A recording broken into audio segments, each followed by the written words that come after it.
show that tackles the big issues affecting the BVI and the rest of the Caribbean. Searches for answers to today's big questions and gives viewers a unique perspective on developing stories. Follow the big story with me, Kathy Richards, only on GTV.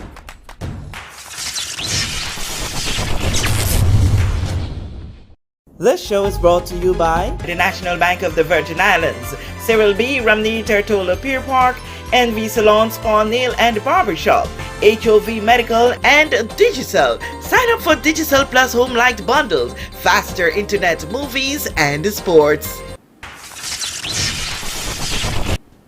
This is The Big Story. I'm Kathy Richards. I want to thank you so much for joining us for this edition tonight. In studio with me is the Premier of the Virgin Islands, the Honorable Natalia D. Wheatley. I want to thank you so much for your response to the bigger call for you to, face the cameras. We would have had an interview not so long ago with Mr. Steve Parlin, and everyone was like, Kathy, it's the Premier who needs to be in this seat. But before that, how are you, Premier? I'm doing very well, thank you. Greetings to you. Thank you for the opportunity to come here and to communicate with the people of the Virgin Islands. And I just want to say good night to your listening audience. Awesome. Before we get into that matter, today we really celebrated. I saw so many excited people about the Caribbean Airlines and now doing their flight. They made the inaugural flight today. Yeah, I mean, that's amazing news. And actually, we have good news in the Virgin Islands. I know some persons don't like to acknowledge that there are good things taking place, but there's so many things taking place which are positive that we can celebrate. And this Caribbean Airlines flight is one of those things. Of course, we started the process since 2019. Of course, the pandemic interrupted it somewhat, but I'm grateful to the Airports Authority. I'm grateful to the Tourist Board, and in particular, the Airlift Committee. I'm grateful for the Ministry of Communications and Works. I'm grateful for all the parties, and including Platinum Services at the airport, and all the different parties, Caribbean Airlines, for making this a reality. This is a part of a wider tourism strategy to improve our tourism product by increasing accessibility and having direct flights from Barbados, Antigua, here to the BVI, straight through to Puerto Rico, really connects us with the Southern Caribbean. Kathy, like yourself, we have so many other persons here who are Guyanese. We have a number of Trinidadians. We have persons from St. Vincent and the Grenadines, persons from Grenada. We have so many persons who travel back and forth to Barbados to get their U.S. visas. Oh, yes. So the traffic into the Southern Caribbean is a lot, and we're making it easier for those travelers. And we're inviting persons to come as well, because we know Trinidad, Barbados, these are places that have lots of international flights, and it just opens up our tourism product much more to intra-regional travel, which we're very much interested in. Awesome, but it also shows you the need for the government to move apace with developing our airports, not just the Terrence B. Some International Airport, but as well as that at Virgin Gorda and Anegada. No, you're absolutely right, but of course we have to take things in steps and stages. I think we've been making real strides, especially with the Terrence B. Airport as it stands. With the length that we have right now, we've been able to attract a direct flight from Miami, which we've never had before. That is something to celebrate, and it's really helping us to bolster our tourism arrivals. And of course now we've added that Caribbean Airlines flight. And of course, we're going to extend the runway at Terrence B. Airport. And a lot of great things are in store, Kathy. But of course, once we extend that runway, we're going to move towards a lot more development in a lot of other areas. But we just have to take it one step at a time. Yeah, and how are we doing with in that push to get more overnight spaces, hotels, villas? All of that's needed if we're going to be moving in that direction. Very soon, in a matter of weeks, you'll be seeing an expression of interest go out for Prospect Reef. You're going to know as well, you would know that Nanny Key is doing a major expansion. and that is coming to cabinet shortly. You would know the O'Neills, they're doing their development there at Port Purcell. We have plans that we're moving forward with Beef Island. Norman Island has plans to move forward doing a development there at Hannah Bay. So there are lots of things on the horizon, but of course we have to go through the various steps to get them to come forward. But rest assured, you're going to be seeing good news as it pertains to increasing the number of beds in the territory. How close are we with the Norman Island in particular development? And that's one that has been talked about for a little while now. Talked about a lot, but of course there were some issues that we had to resolve before that can move forward. Those issues are very close to being resolved, and we're hopeful that the owner of Norman Island, Dr. Jahphix, would be happy to move forward. But we've heard a lot of positive things from him. Okay, so they've crossed that hurdle right now. We have a few things that we have to resolve. Once those are resolved, I'm hopeful we can move forward. Okay, once we get all these done, in whatever phase and steps that we do it, there is that need to make sure that we can entertain and accommodate. There is enough thing in this very small territory that all these people are going to be coming to. And so we want to pivot to what can we do more than just sand and sea to ensure that we can attract and keep people coming ever so often to these Virgin Islands. Yeah, well, there was a very interesting article that was been circulating on social media recently, speaking about the fact that travelers, when they're choosing a destination or having a vacation, that experiences, they want to have more experiences. It's not just about sand, sea, and sun, which you can go to most islands and get. Persons want to be able to experience your culture. And that's why, for instance, we created Culture and Tourism Month, because we want to better integrate our culture into our tourism product. Have the visitors experience those things which make us culturally unique. Our food, our dance, our unique music, our folklore, our writers, our poets. We want those things to become a more prominent part of our tourism experience. That's why we're supporting a number of events where persons can come here for different purposes, like the Caribbean Baking Awards. And that's why we've been supporting sports tourism when it has a OECS volleyball tournament, or when Steve Parolan has his shootouts, where he's inviting persons from the different islands. And there's so much more potential for events that can attract persons to the Virgin Islands. We supported an event this year, the Pink Fete. Okay. We supported that event. We supported the One VI weekend with the One VI Music Festival down in King Garden Bay. Of course, the Tourist Board put on a music festival as well. And we also had our Emancipation Festival.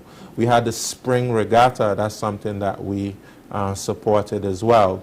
And all of this is in an effort to ensure that we can attract persons to the Virgin Islands for more than just sun, sea, and sand. We are diversifying our tourism product so that we can attract a diverse group of persons to the Virgin Islands to support our economy. Awesome.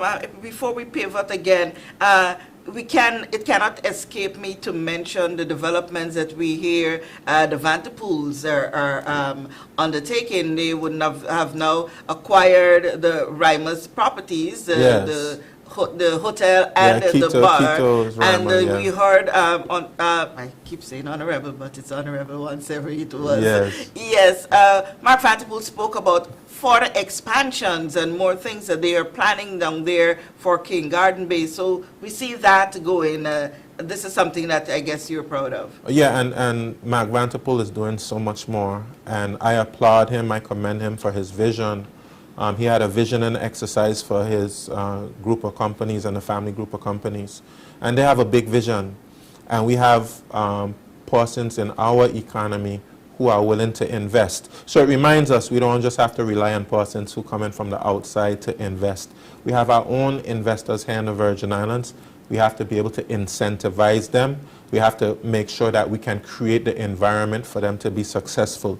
Things like extending the runway will help them to be successful. So when they make those big investments, they know that they have the airlift to be able to support those accommodations. Okay, and then looking at how the world is going around us and seeing the economics of the day, one of the things that, you know, is a constant conversation. What are we doing to become a little more sustainable when it comes to our food, growing our own food, being able to fish our waters and bringing in sufficient? What's happening in the agriculture industry? Well, the two main projects that we were looking at right now presently in agriculture has to do with the reservoir up on Paraquita Bay Hill. That's something that the RDA has. We have money budgeted to make that a reality, and they're going through their processes to make sure that that can become a reality. We hope to see that become a reality in 2025. We also have a complex, marketing complex, fisheries and agricultural marketing complex that we're going to be building at Paraquita Bay. And this is to help to provide services to the farmers and to the fishers. How soon that will start? We hope for that to start in 2025 as well. They have some designs. They just have to basically make some amendments to the design, and we can break ground and proceed. But we have so much other planned. We have lands in Anegada that we're going to be doing some surveying to, so we can parcel it out and assign parcels. And that process is also going on in Virgin Gorda, particularly in the Long Bay area. And of course, we have a piece of land there at Jahphix that we also would like to parcel out to local farmers. We are going to develop a water policy as well, because water is so fundamental to farming. We're also coming up with a grants policy to provide grants for commercial farmers. So there's a number of things on the way for agriculture and fisheries. And in terms of fisheries, we're very much looking at landing sites. We're looking at landing sites on the western end. We had the eastern end of the island where we just did a fisherman's wharf right there. We're supposed to have a fish house that's going to be going there at Red Bay as well. We're just in negotiation with the adjacent landowners at Red Bay. And we also want to do the same around Bargus Bay, in central Tortola. And we have plans to do fish houses in Anegada, Virgin Gorda, and Jahphix. But we're just taking it one step at a time. Okay, we want to touch on a few other areas, because, you know, not only the vibes thing is a major concern to residents here, yeah, but I think to talk about. Yes, I think it's very fair that we also look at a number of other things as it relates to country, and we are going to be putting the questions that you would have put here to the Premier as well. But let's touch on a few other things before we get to those. Premier, we would have seen the cries and heard the cries, rather. We saw the tears, heard the cries of the people of Virgin Gorda when it comes to their health care, and that big meeting brought out a whole lot of emotions, a lot of pain, and a lot of concern. Also, you would have realized that the people are really passionate about their health, not only for Virgin Gorda, but as well for Anegada, for Jahphix, and even here on Tortola. What we are seeing and hearing is that, you know, since that meeting, no one has reached out back to that community to give a response to say, here, these are the steps that we are taking. Credits to where, based on what I would have read, that there has been a few steps residents have seen taken for the betterment on Virgin Gorda as it relates to health care. But give us a little synopsis as to what's being done. How serious are we taking the health of the territory? We take the health of the citizens of the territory very seriously. It's one of our biggest priorities in government. Of course, it's not my portfolio area. I've assigned that to the very capable Honorable Vincent Wheatley, and I'm giving him whatever support is necessary. But healthcare is a challenge worldwide. It is something that is of a concern worldwide. We have a high incidence of non-communicable diseases here.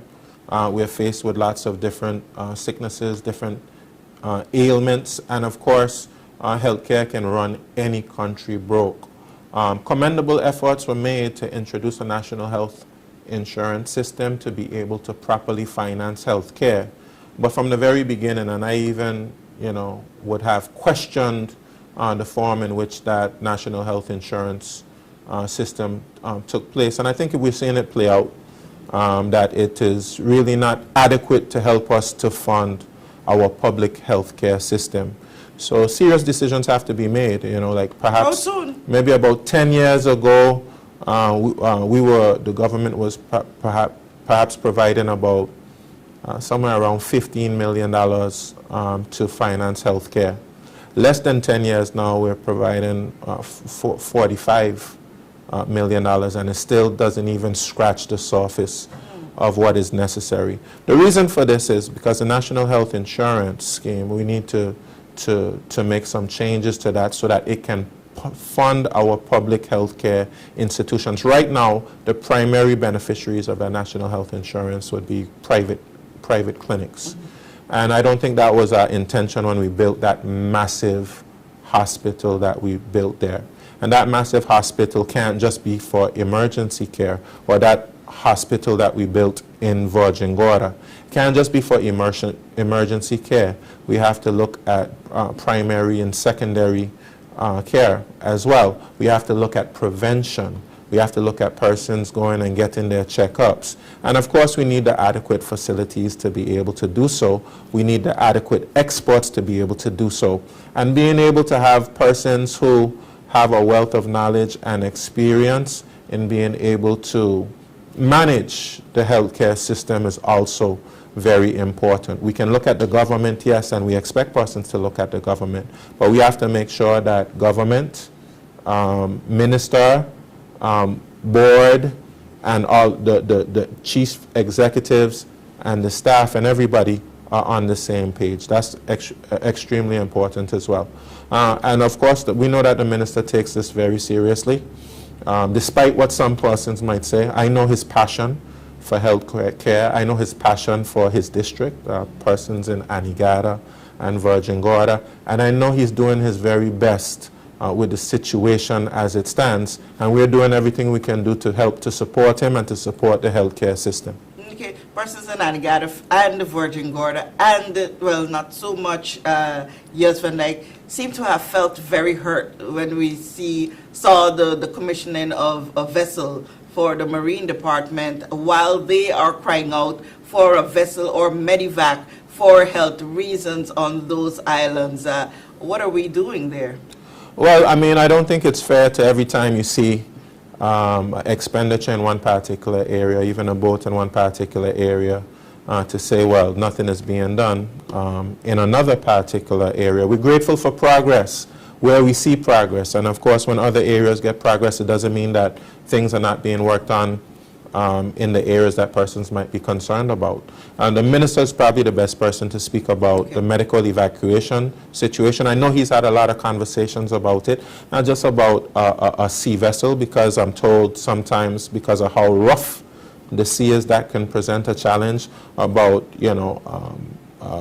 emergency evacuation via helicopter, etc., via plane. So I know that the minister has been looking at the various options, including persons having insurance. I know MASA, for instance, has come up a lot in terms of emergency evacuation. And the minister, I believe, will be in a better place to be able to speak specifically about what's being done there. Okay, all right, Premier. I think it's time for us to get to this whole issue of the government expending $220,000 to sponsor a show, the Vibes Cartel show that is being promoted through YOLO Promotions. The big concern for people, while they're not so perturbed about a promoter trying to bring, put on a show here, it's entertainment and it's things that brings money. But they think that the way the government is spending the people's money, I'm going to say it the way they say it, is not very prudent. It is that deep feeling, and you cannot take it away from people for feeling that, that more needs to be done in different areas to better lives here in the territory. Why do you think that as the Minister of Finance, you are handling the territory's money well when it comes to especially supporting entertainment? Absolutely, Kathy. What you would have to realize is some of the areas that persons want to see expenditure, like education, health care, the infrastructure, we have to recognize that those areas don't create revenue. Would you agree? Those are not areas that bring revenue into the country. If you want to get money to spend in education, in health care, in infrastructure, you rely on the main revenue earners for the government. Would that be fair to say? Financial services and tourism as the main revenue earners for the country has to pay for everything else that's happening in the country. Would that be fair to say? Mm-hmm. Well, the challenge is, Kathy, persons don't recognize and have not acknowledged entertainment, tourism as a valid form of tourism. We know how tourism works, Kathy. I mean, you can probably describe it to me. Persons visit your country or your territory. Can you tell me how the country benefits when persons visit? But in this instance, we want to know how the government brings, because you use a scenario of education and the different areas that do not bring money into the country. It's tourism and the financial services. That's right. But when government takes money from its coffers to support entertainment, yes, we understand the taxi operators, the bed and breakfast, and the other surrounding services that are going to benefit the economy directly through to the people providing those services. But when the government sponsors, you take money out to sponsor it, how does money come back to the government? Well, this is exactly the point, Kathy. This is what we're trying to say. Tourism, if that's going to be an industry that you're interested in, you have to realize how the government benefits from tourism. The government benefits directly through its coffers from tourism when persons travel to the country and they pay taxes. They pay taxes through departure tax. They pay taxes through environmental levy. They pay accommodation tax when they stay at a hotel. And this isn't just for a concert with Vibes Cartel. This is how tourism works generally. And we have to do our part to help educate persons. Let me ask you a question. How does the government specifically, I'm not talking about the country, how does the government benefit from cruise passengers? Well, you are the government. I am the public sector. You are the private. I'm the private sector. You are the public sector. You tell me. So I'm saying to you, right? Tourism is a collection of private businesses that provide employment, and persons get a livelihood. They're able to go to the store, shop for food, etc. So tourism is about private businesses benefiting, and the government benefits through taxes. That's how it works for the cruise ship industry. Okay, persons come in, they pay a head tax, and then they circulate and stimulate the economy. But they're private businesses which are going to benefit. It's going to benefit taxi drivers. It's going to benefit vendors on the beach. In fact, last week we just signed a contract to build vendors for those persons on the beach. We would have spent money to build vending spaces at Craft Alive. We would have spent a whole lot of money to develop a cruise pair. So the government has a responsibility to invest in the success of private businesses. And the government will see a benefit when persons come into the country and pay taxes. That is how tourism works. And Kathy, you have to invest some level of money in your tourism sector. Now, let me just tell persons how the budget works. We're saying this money could have been spent in many different areas. Education has a budget. Health has a budget. Communications and works has a budget. Environment has a budget. And yes, tourism has a budget. And some of the money for tourism will go to sponsor events that have a benefit for the wider economy. Now, Kathy, you would have been here for the Buju Banton show. Oh, yeah. The Buju Banton show is perhaps the best example of how this will play out.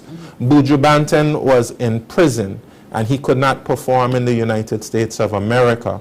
At the time, yeah. He could not perform in the United States of America at the time. So it presented an opportunity for the Virgin Islands because of the close proximity to the U.S. Virgin Islands, to Puerto Rico.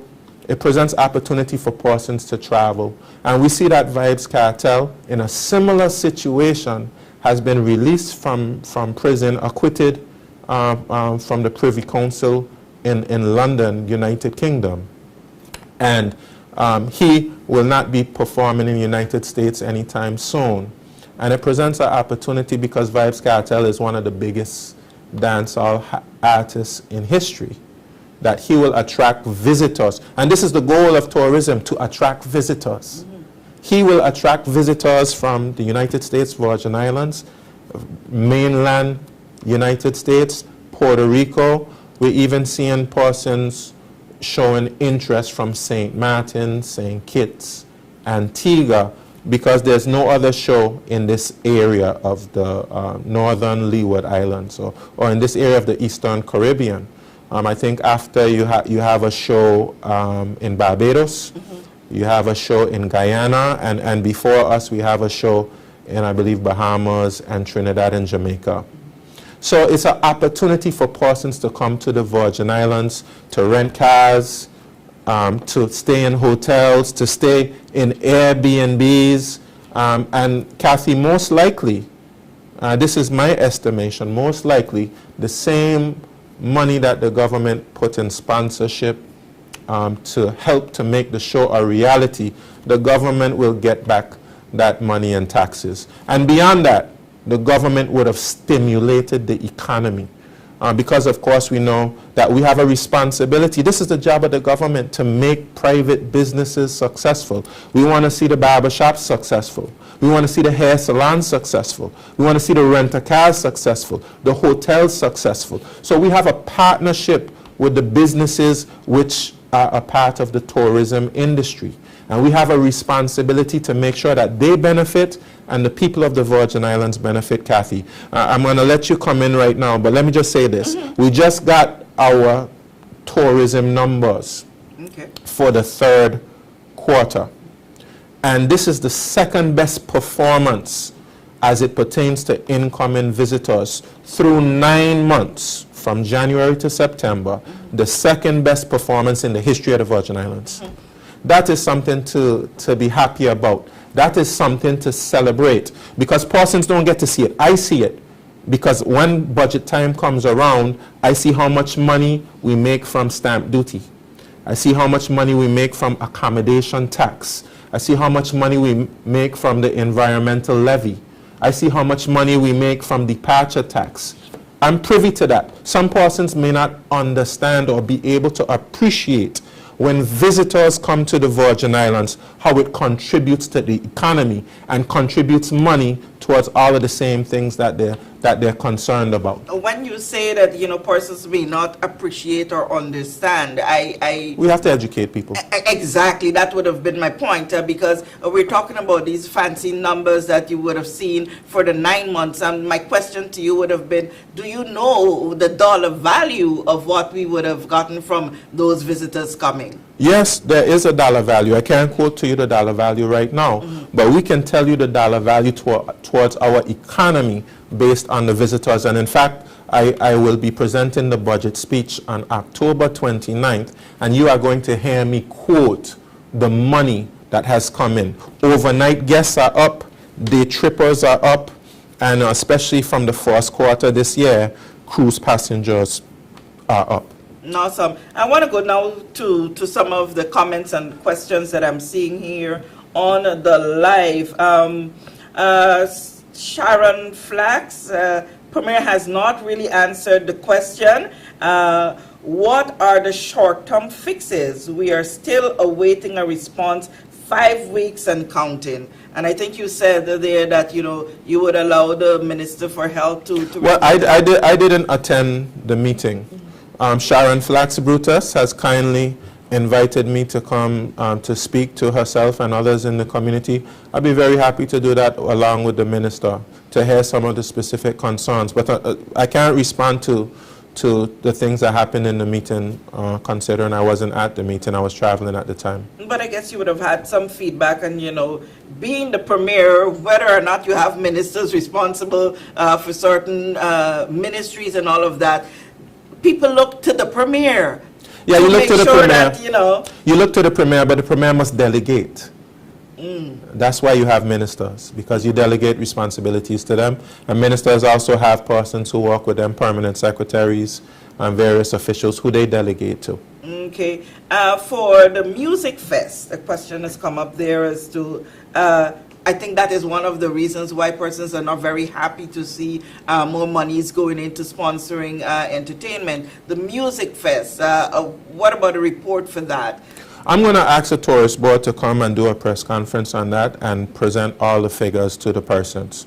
Okay. But from what you would have gathered, did you make a major loss? Yeah, but let me say it this way. As it pertains to expenses versus like gate receipts or things on drinks, of course it would be a loss. But governments can't just look at it from that particular perspective. Government has to look at the stimulation of the wider economy. And let me just say this as well, Kathy.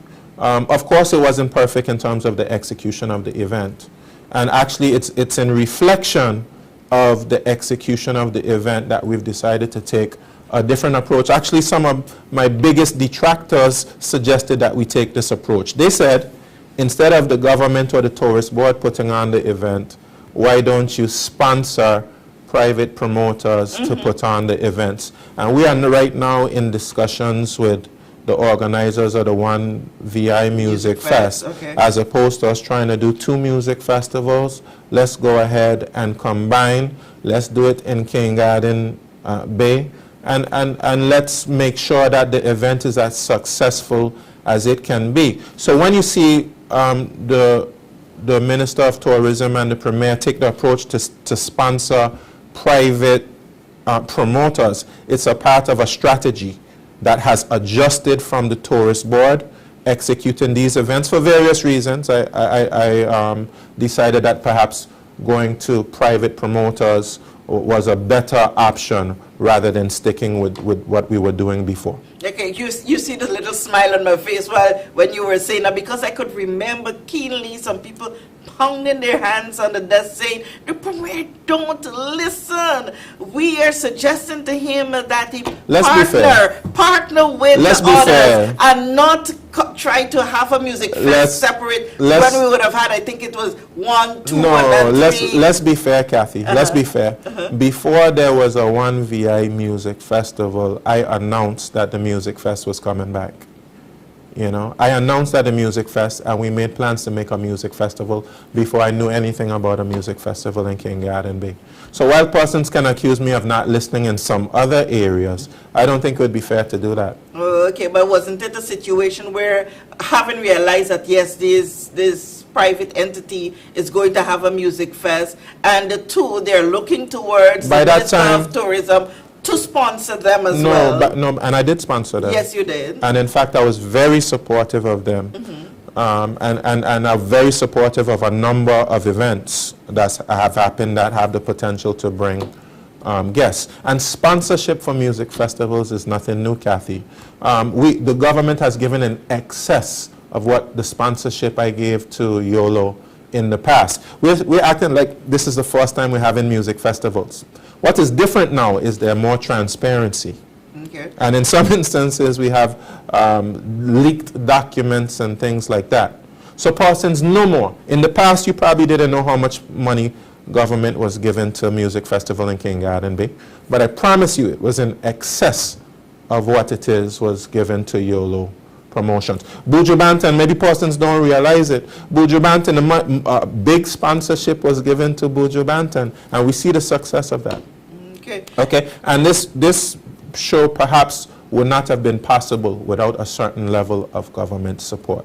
So if we have shared objectives, if there are things that the government would like to see achieved, you have to put some skin in the game, and you have to be a partner if you yourself will share in the benefits. Okay, let me go to this question I see here from Lynette Myers-Smith. What is the decision-making process? Are there any limits to the amount of funds that can be authorized by one government minister? The answer is no. And first of all, let me just say I'm the Minister of Finance. We've broken no laws. There's no laws. Of course, what we could do is create a policy. But I mean, I'll just give you an example. I mean, was there any? Of course, this is a situation that has legal consequences, so I won't say too much about it. But let's take a look at the decision that the government made to give. A previous administration made to give quote-unquote BVI Airways $7.2 million. You know, there was no law say that they couldn't give them $7.2 million to their private venture. There was no law to say that, you know. Okay, I'm trying to find the questions because a lot of conversation is happening here on the line. Why didn't the money he gave to Steve for Vibes Cartel not be put into funding a Medivac for the Sister Islands? Well, I just explained to us that we have to budget a certain amount of money for tourism. I'll even share this with you, Kathy, right? I'm not sure if persons know that. Through the environmental levy, there's a specific portion of money that can only be spent on tourism or tourism type activities. And the reason why the government at the time, which is not even this administration that was in there in 2017 when the Environmental Protection and Tourism Improvement Bill came to the House, is because there was a recognition that you have to earmark certain funds for tourism. And the goal is to grow the overall revenues of the country so we can put it into medical, it can be put into education, it can be put into infrastructure, it can be put into the protection of our environment. And there's quite a lot of things that persons want to see happen that we're actually working on. You know, and if you give us time, for instance, we have a medical school coming here, Kathy. That's something that administration after administration tried to do. We are making it a reality. Many administrations spoke about bringing a flight from Miami. We are making it a reality. Many administrations spoke about Prospect Reef. You're going to see that's going to become a reality. Many administrations spoke about extending the runway. We're going to make that a reality.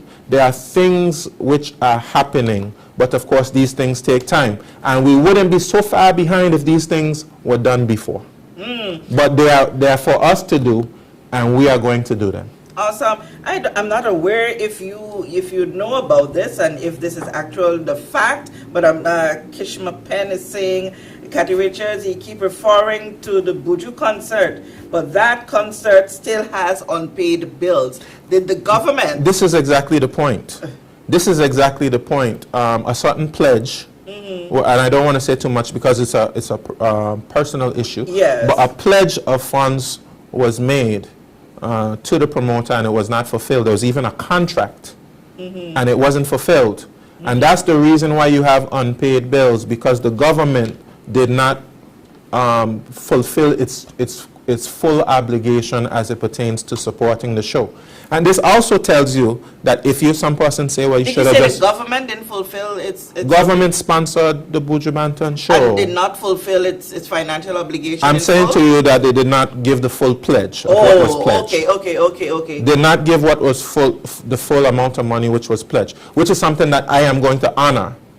Because there's a contract that says government was supposed to give this amount of money. And I am going to honor that. How soon? How soon? Well, I'm not going to say how soon right now, but I will honor it. But that makes the point, Kathy. Some persons don't understand how much these shows cost. So even though you see you get a certain size of sponsorship, sometimes that doesn't even scratch the surface of what it takes to put on these shows. It's expensive to put on these shows, but what you're hopeful for is that the return to the wider economy is worth that investment. Awesome. Let me just tell you a story. I'll just tell you a story. I was with, I think it's the Minister of Development of Canada, Minister Hussein. I asked Minister Hussein, how much money do you put into Carabana? Carabana is Toronto's festival. So he told me, Toronto's Caribbean Festival, he told me that, you know, first we never used to put that much money into Caribana. But when we recognized, we did a study, and when we recognized the economic value of Caribana to Toronto's economy, we decided to put $40 million into Caribana. $40 million. And it's not strange. The government of St. Kitts will put money into St. Kitts Music Festival. I'm pretty sure the government of Dominica puts money into Creole Festival. I'm pretty sure the government of Guyana puts money into their newfound carnival that they do in September. Because I was speaking to the director of tourism in Guyana. He said September went to one of their slowest tourism months to one of their highest tourism months, just because they introduced the carnival yes. in Guyana. So I'm saying to you, this is a strategy that is tried and tested around the world. We are getting a little bit used to it now, but all over the world, this is something that is a fixture of tourism products in many different places. You ever hear about Glastonbury Music Festival? Mm-hmm. You know, up in Scotland and places like that. I mean, Germany, France. I mean, these things really help the economies of these persons, and that's why their local governments put money into them. Oh, but one of the things that we've been hearing a lot, not necessarily for these private events, but when it comes to, because you refer the carnival and stuff that Guyana would have introduced, you reference Canada's Cabana and all of that. A lot of these festivals are free for entry to the residents of the territory. Not every event. Not everyone, but most of them that are government sponsored heavily, like we would have the festival. Yeah. A lot of well, let's use U.S. Virgin Islands, our closest neighbor. Yeah. Most of the events are free, if not all. You know, I can't speak to the rationale for them making it completely free. I know a lot of persons have said that, but if we make ours completely free, it's either one or two things. It's going to be a lot more scaled down, or we're going to have to put more money into it. And persons just have to decide whether that's what they want or not. If that's what persons want, we can do it. But if that's what persons want, you just make up your mind that instead of spending 1.5 million or government sponsoring 1.5 million, it's more going to be like 3 or 4 million. Okay, I held down the scroll here because a lot of comments are going up, because I want to not lose this particular one from... I want you to hit me with whatever question you have. Say, yeah, give it to me. You have me here. Yeah. We're going till 12 o'clock tonight. Oh, no. Headshot King Tomar Streets says, what is the plan for the 7th district and why are we being neglected? You are the district representative for District 7. They feel neglected based on what I'm seeing. We are the laughing stock of the whole territory. I'm familiar with King Tomar. We've had many conversations. One thing I'd have to say to him, first of all, I want to take a look at the manifesto I ran on. Mm-hmm. And many of the things in the manifesto are actually being done. We are about to, on Friday, turn over the community center that we've been working on for some time now. We also see the start of the road from Hodges Creek to Paraquita Bay. Mm-hmm. That is something that's being started on. And I'm making good progress in a lot of other areas. We have the rated program, because one thing I was concerned about was employment of persons in the community. So we actually have an unemployment program which is providing lots of opportunities for persons to make an income and feed themselves. And we're going to be expanding the rated program because, of course, you would have seen correspondence go out about getting persons prepared for the tourism industry. One thing that we want to do is to introduce persons to hospitality and get them trained in a particular area. Higher BVI is going to be working directly with the Ministry of Environment, Natural Resources, and Climate Change. We have our elderly persons, our seniors, who can look forward to The check that they're getting increasing from, it's only right now $200. It's going to be increasing substantially, maybe even by 300%. You know, so these are things which will benefit not only the residents of the 7th District, but to benefit persons from across the territory. What we've had for a long time, Kathy, is a system that doesn't benefit everybody. You know, when you're talking about what are you doing for the people of the 7th District, if you fix your systems, if you fix your economy, if you fix your education system, if you fix your healthcare system, it's supposed to work for everybody, including persons in the sister islands. And what we are seeking to do is to ensure we fix the system so it benefits all districts.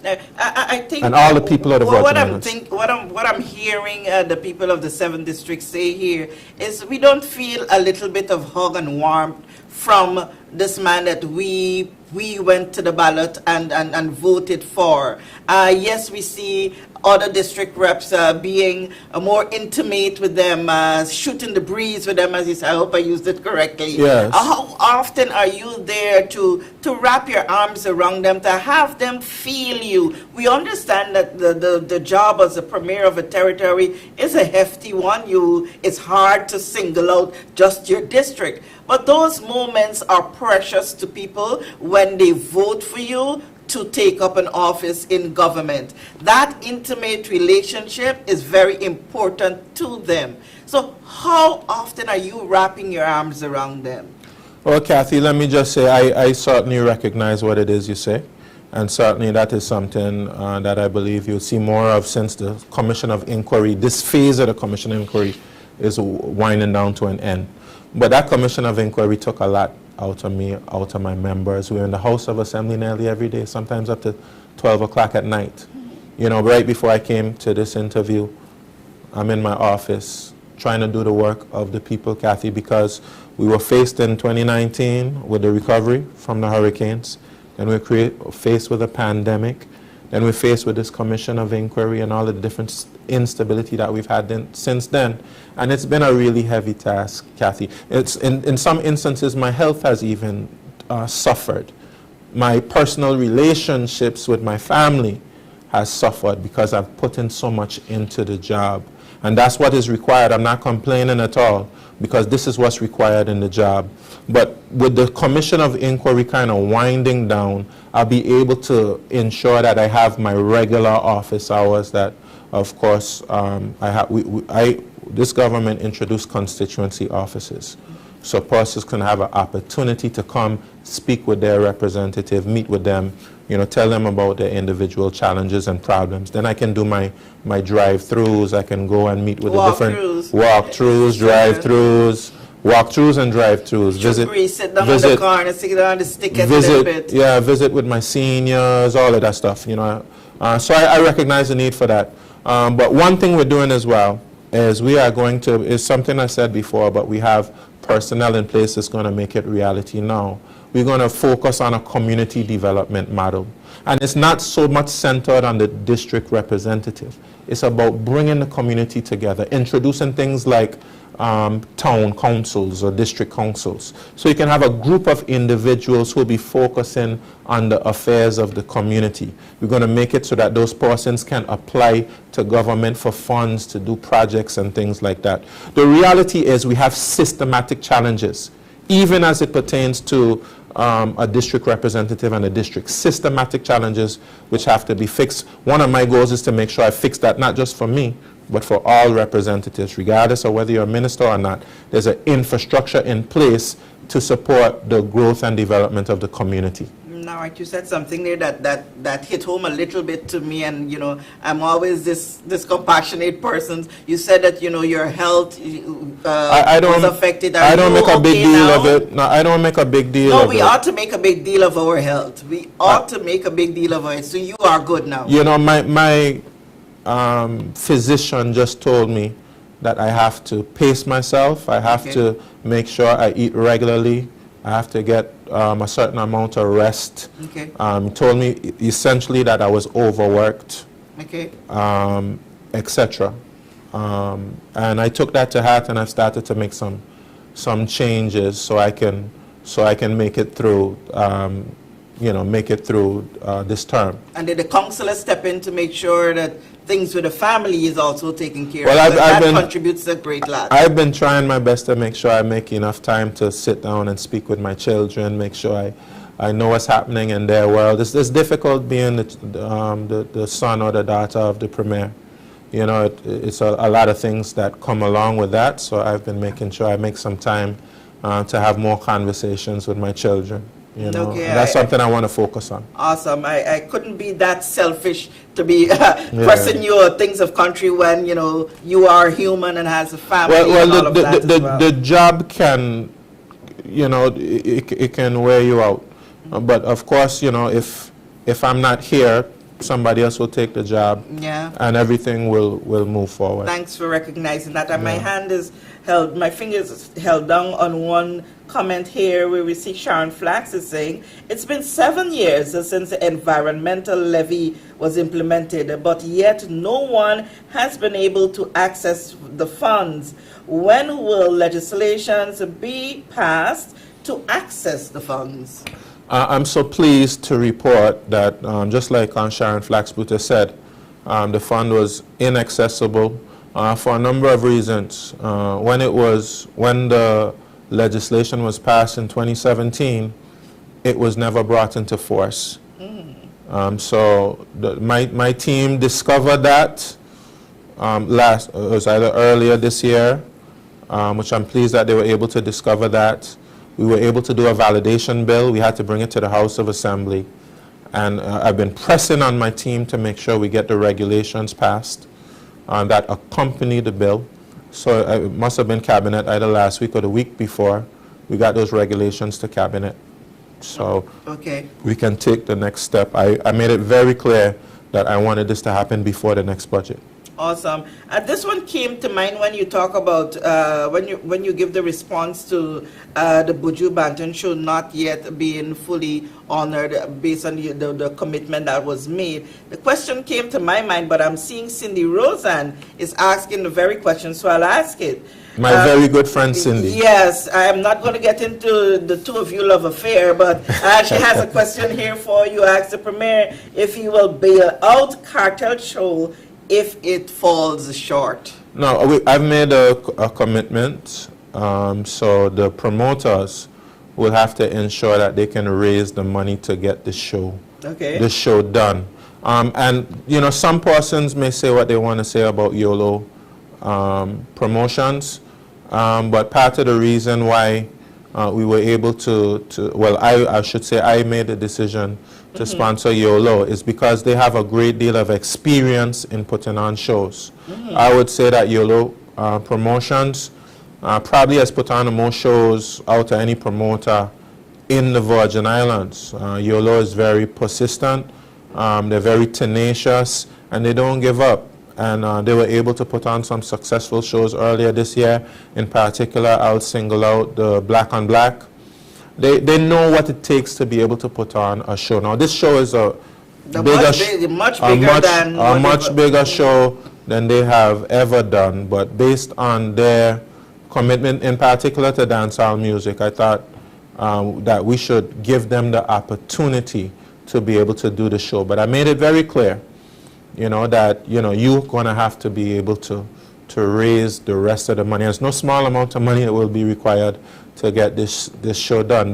That sponsorship wasn't even 50% of what is required to get the show done.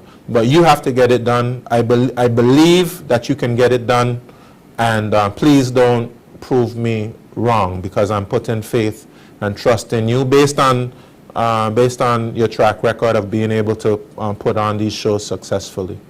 And some persons would say, well, why YOLO, why Steve? We have a way, Kathy, of, we have a way of pigeonholing persons, putting them in a box, and then we decide in the BVI that we blacklist persons. We don't want anything to do with them. They can't grow, they can't flourish. Some people even feel as though they have to leave the Virgin Islands because of how people regard them and respect them and how they treat them, and they don't support their efforts. But I've recognized, I see the good in people, I see the good in Steve. I recognize his value. I recognize what it is he's trying to do. And of course, I'm choosing to partner with him through sponsorship. Any other promoter or promoters that try? Yes, I said one VI. No, I'm talking about for the Vibes Carter show. Anyone else who was interested in doing it as well? You know, Steve is the only person that approached you. Approached me from Tortola. Oh, okay. Or from the Virgin Islands. Oh, okay. Aaron Parolan has a question here. Since the financial support was given to sponsor the show, what is the government's comprehensive plan to provide a holistic ambience for the persons coming in as the country is in a filthy state? Oh, well, certainly we've been having our rated people cleaning the bush. We recognize that they need some additional support. So in the coming weeks, you should be seeing requests for proposals go out for additional resources to be able to get the bushes cut. And of course, we have solid waste who will be coming out and making sure that they clean up garbage, etc. But let me just say this, right? But for the show, around that time, though you may be doing for things, the show, cleaning up the show, making sure that the BVI looks really beautiful, billboards up looking nice, airports and ports of entry. You know, that's our ongoing process. I'm saying we're more concerned about the immediate tourist season, which is coming up in November. And of course, just having the place clean for our own people. But what I'm saying to you, Kathy, is we have to take a mentality as a Virgin Islands people that keeping the place clean is not just a responsibility of government.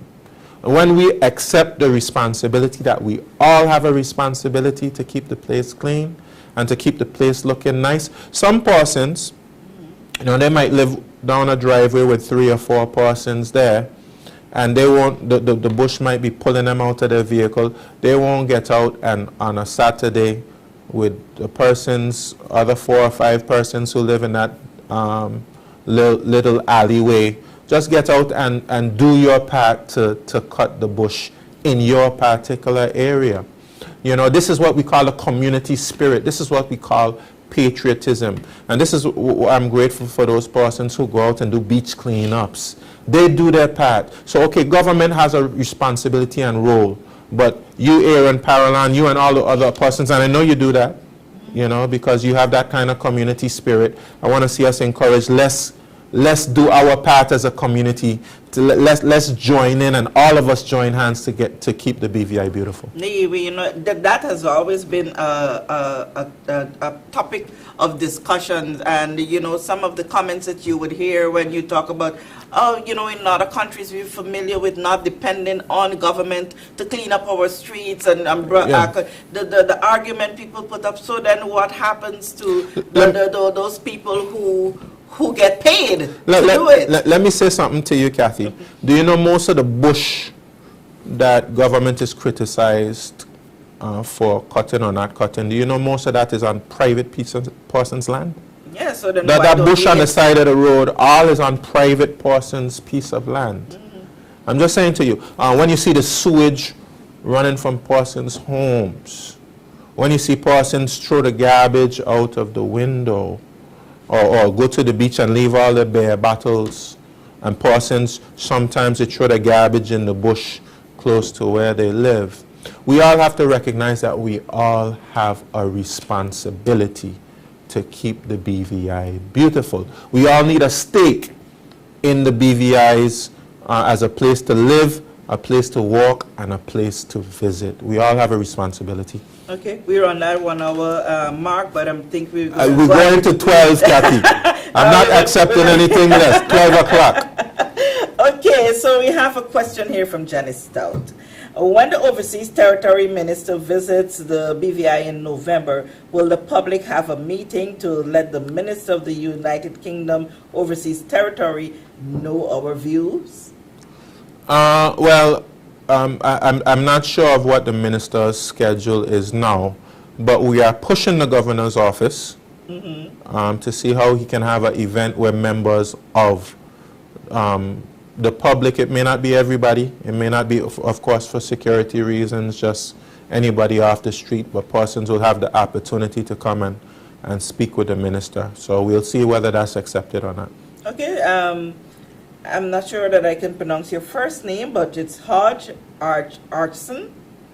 Hodge, can you guide me how to obtain a sponsor for opening a local farmers market in Long Trench? Oh, I love it. And this is the point.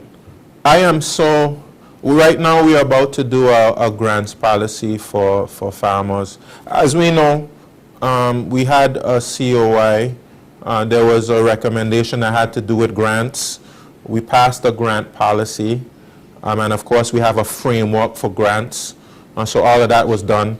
Now, as a result of that framework, we can do grant programs in different areas. Honorable Lorna Smith launched her grant program, and of course, which we will fully fund. We're going to do the same for agriculture and fisheries, and you will be granted, get a grant based on the merits of your proposal and all of the required documentation that you'll have to provide. We ensure that we're going to have a program, a grants program that has integrity, transparency, and accountability. Okay, so Artson, come up with your plan. Start. You have good nota, as we would say. Oh yeah, so we're going to have grant programs in culture, tourism. We're going to have grant programs in agriculture, fisheries. Well, of course, we have it in small businesses. We have grants, educational grants. And of course, we have the social assistance grants. Okay. And there are perhaps other areas where we'll even have grants. Okay, I want to read this from Whole Meds. My issue is not specifically staging a showcase. We really do need some kind of economical boost which Vibes Cartel would bring. But right money alone cannot bring back the VI's islands that we have grown and loved. Say it again. What kind of money? So it's probably a little typo they have, which Vibes Cartel would bring. But right money, I don't understand what you're trying to say, but right money alone cannot bring back BVI islands that we have grown and loved. We need a spiritual cleansing. Okay, it's that kind of comment. A spiritual cleansing. I agree. I agree. You want me to comment on that? Yeah, let me read it out in all fairness. Yeah. That we have grown and a spiritual cleansing and a chance to reset and restore the morals and principles that has made us so special. All I'm saying is Vibes Cartel cannot do that. We need a conscious party. Oh. Yeah.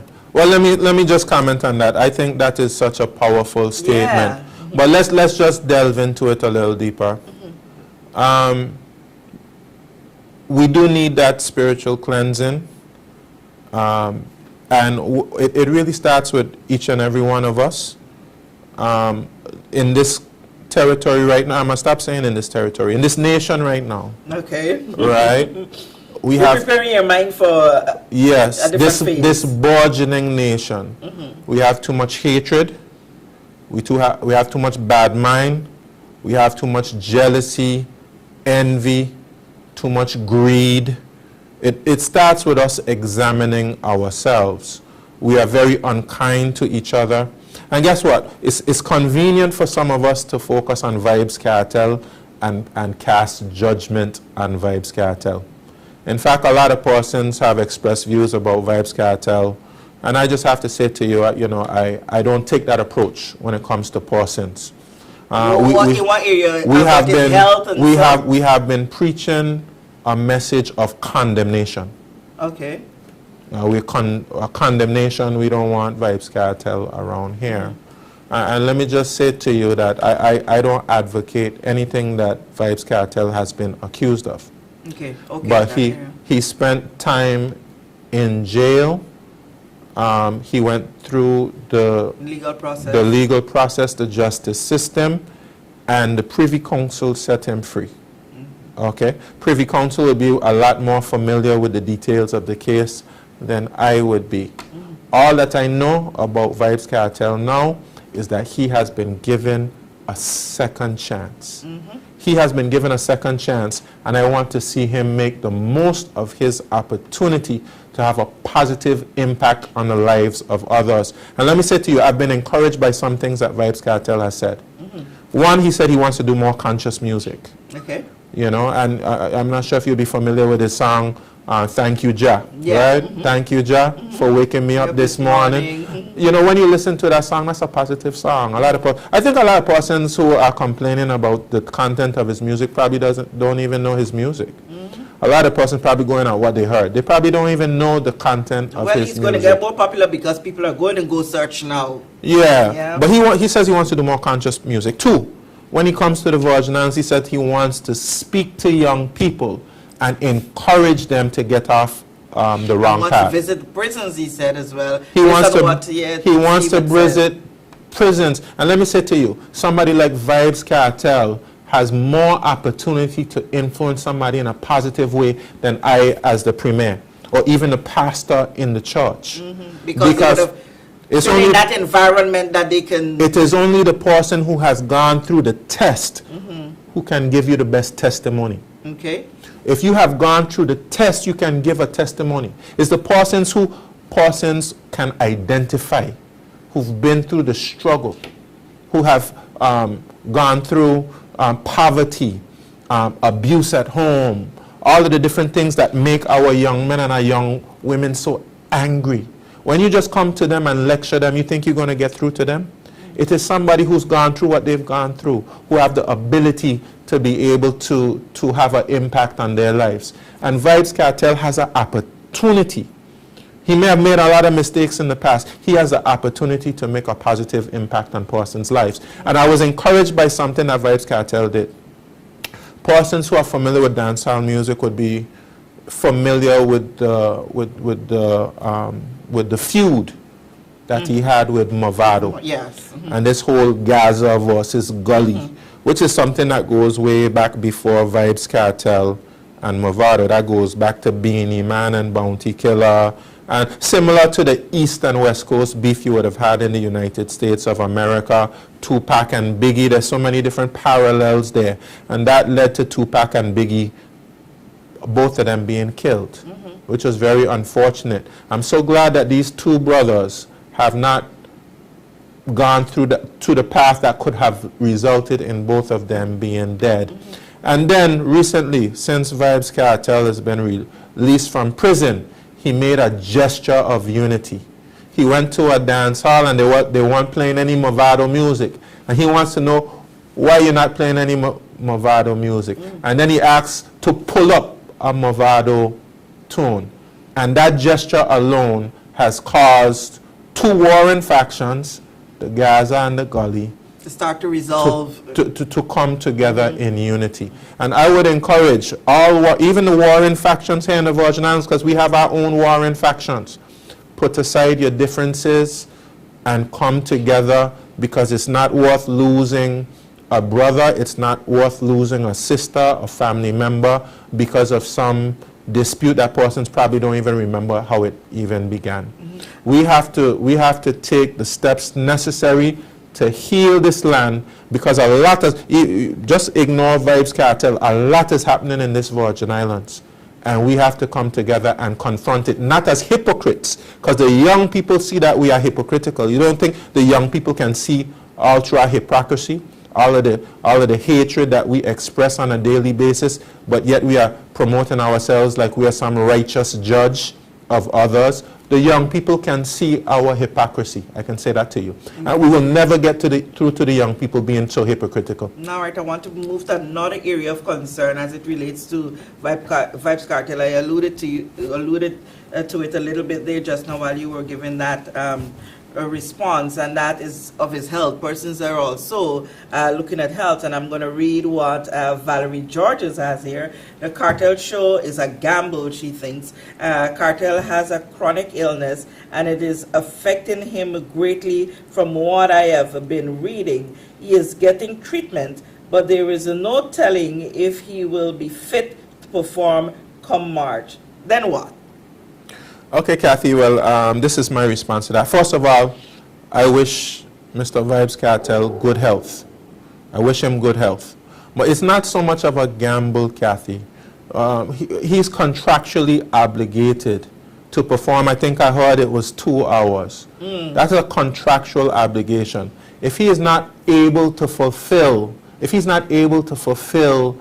tenets of his contract, then of course he'll have to refund the money, or he'll have to, when he's able to fulfill the tenets of the contract, fulfill the tenets of the contract. If you have a contract with somebody and they're supposed to provide you with 100 cups, and they don't do it, is it that they just get to keep your money? No, that's not how contracts work. So if he's not able to fulfill the obligations of his contract, he's liable. He's liable to be able to return that money, and that's the reason why you sign contracts. Okay. But let me just say this.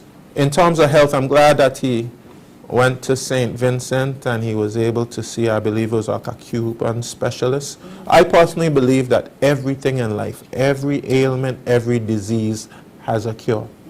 I believe that. And I believe a lot of it is natural remedies. That's my personal belief.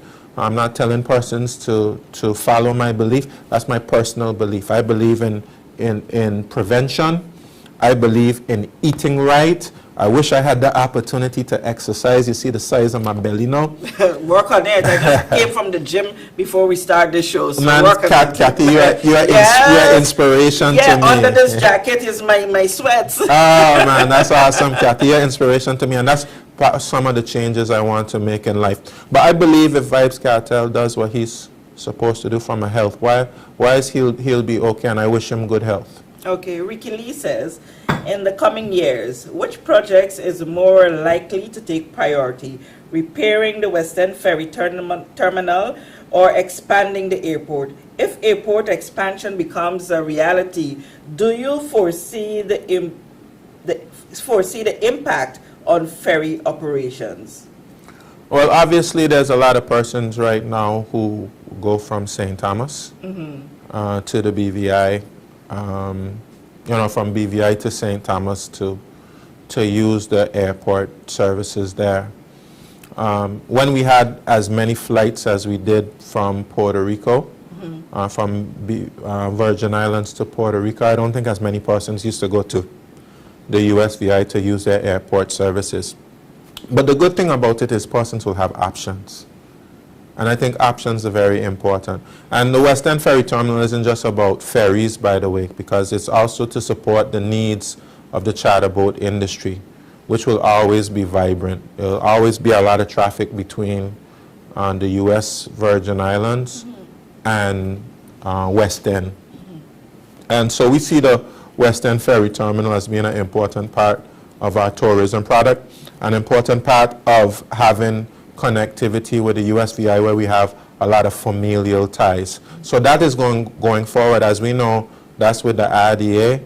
I believe they're at the point now where they're actually seeking to select someone to do that. And as soon as a selection is made, there's already money through the Caribbean Development Bank, already money allocated for that project. So that project is going to move forward expeditiously once a tenderer is selected. Okay. As it pertains to the airport, I've pledged that it's going to happen. I'm told that the business case, which is required, the protocols for effective financial management requires for us to do a business case. I'm told that it's going to be finished in January, and we're going to move forward with that one as well. And that one, I believe both projects will help to pay for themselves, because both of them are going to help to bring revenue into the territory. So they're both being seen as priorities simultaneously? Yes, and in government you can't afford to do one thing at a time. You have to do a number of things at a time. That's why everyone has a different budget, and they have to execute their budget. Okay, someone is saying Hola Mendes says he needs to free up the herb bill. I agree. They got hiding on the. Oh, it needs to free up the herbs bill. They got hiding under the table for about 3 years now. Gotta use them can't breathe in peace. We know that this is not on you, because this was passed in the House of Assembly, and it's in the hands of the governor for passing. Thank you, Kathy. We have a lot of time to criticize our locally elected leaders. But then you have someone who's unelected, who's stopping a bill from being assented to, and we don't say a word about it. That's not democracy. And in the United Kingdom, assent is almost like an afterthought. It's probably been 200, 300 years since a bill in the United Kingdom wasn't assented to, something like that. So we have to examine our relationship with the United Kingdom. The assent right now is seen as almost like a veto. If we want to be a strong, independent people and to chart our own destiny, we can't have a situation where you pass the people's representatives pass a bill and then it can't take effect. Okay, if it's that stage, I think yes, indeed, it's more than 3 years now and counting since that's been there. Is there any way that could come back to the House of Assembly for any sort of tweaking that would seem to be a little more favorable, but you get almost the same outcome? Well, I'm going to take it back up because, of course, the Commissioner Inquiry took all our time and attention. So we weren't able to focus too much attention on things like the medicinal cannabis bill. But I'm going to take it back up because, of course, I believe in the economic benefits. I believe in the health benefits. I have to say to you as well, and I believe that we shouldn't criminalize persons that's criminalize persons for a product that's making persons healthy and wealthy. Your girl Cindy is not very satisfied that you answered the question. Will enough. Cindy ever be satisfied? Will you bail him out? I gave a very clear no. I gave a very clear no. I don't know what kind of language. Do you want me to say it in Spanish? No. Oh, there's an emphatic no. I'm not bailing him. He has to deliver. Okay. This is Governor Levens. Will the government help private businesses in Anegada pay for entertainment this lobster festival? That's a big one that's coming up. The conversation around this has been for a little while, and I'm seeing that conversation here again, where the people of Anegada feels that they should have a bigger stake in the decision-making process of formulating that lobster festival. It's the only festival that happens on Anegada, and they think that they need, and I could understand them feeling that way, a stronger stake in how it happens and when it happens and for what reasons it happens. I would be willing to sit down and have a conversation with the people at Anegada about what they want to see that Lobster Fest become. And if we want to make it even bigger and better than it is, I'm all for it. They say I like party. But you like party though, right? No, I honestly, really, like and truly. No, honestly, really, and truly, it has nothing to do with my personal preferences. It is a strategy, and I think the Lobster Fest is an excellent strategy.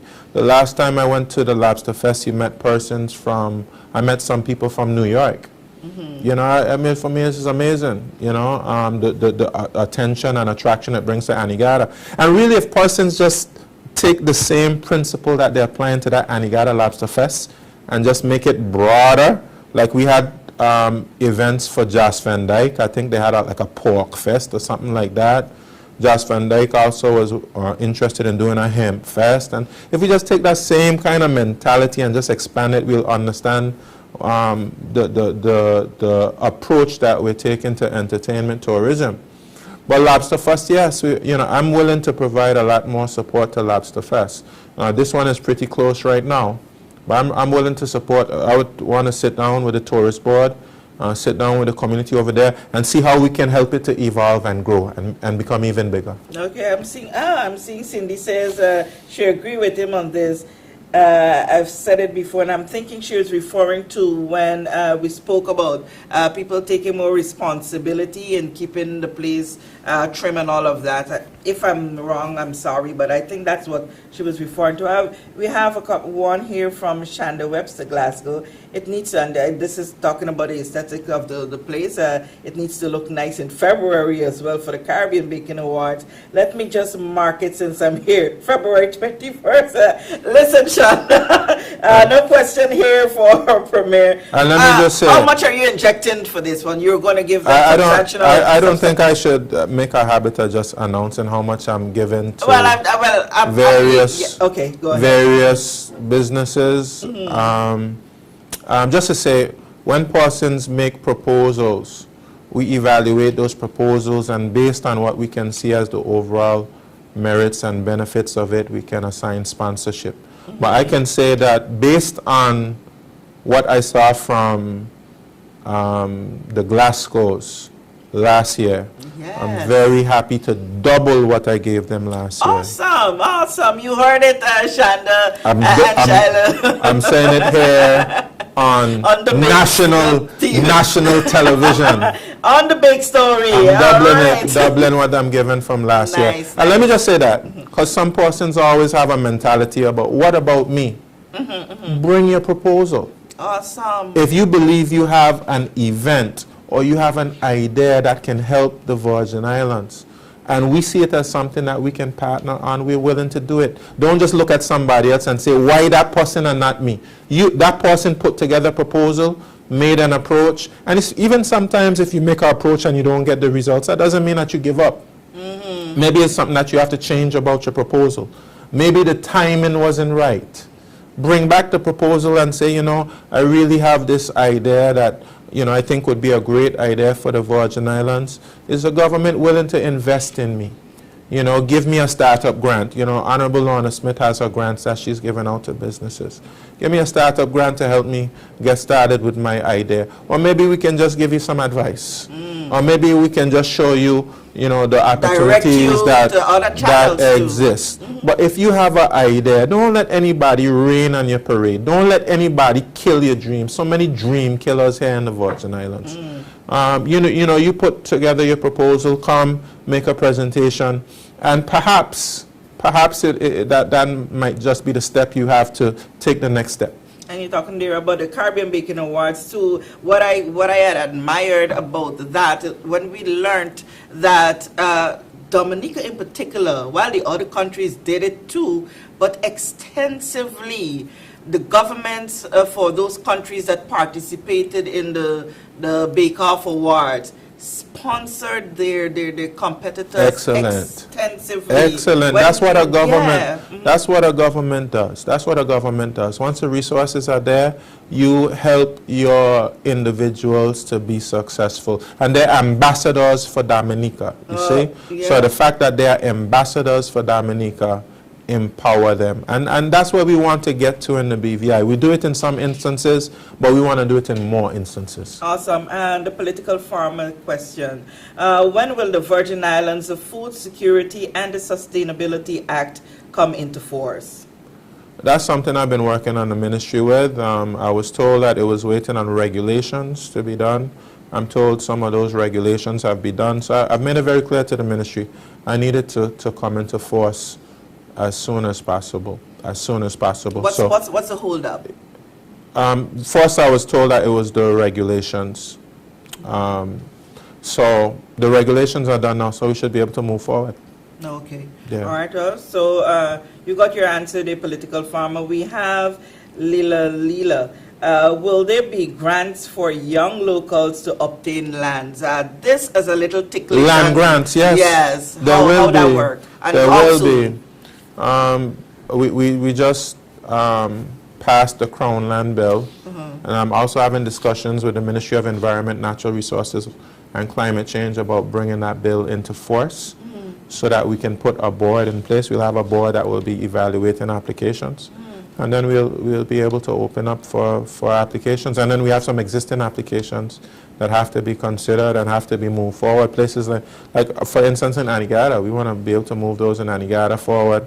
And I'm pressuring, to use a popular word recently, I'm pressuring the ministry to be able to Premier. pressuring the ministry recently to be able to get that cabinet paper to cabinet so we can give out those land grants in Anegada.